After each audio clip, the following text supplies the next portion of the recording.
нихуя кнопку не найдешь. Где-то кнопка.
Поршенек есть.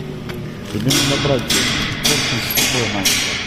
там толщина колец есть 3-4 мм, разні є. Візуально дивишся, вроді все нехуй делать, а він не влазить. Все, тогда я беру с собой Штопор. штопор, не палец, да? И возьмешь этот. А тут коли... есть. Да. И возьмешь еще 50 шлангу. Понял, як я ото зазури переделываю. С наводяной рубашкой. Соединять между собой. Кусок.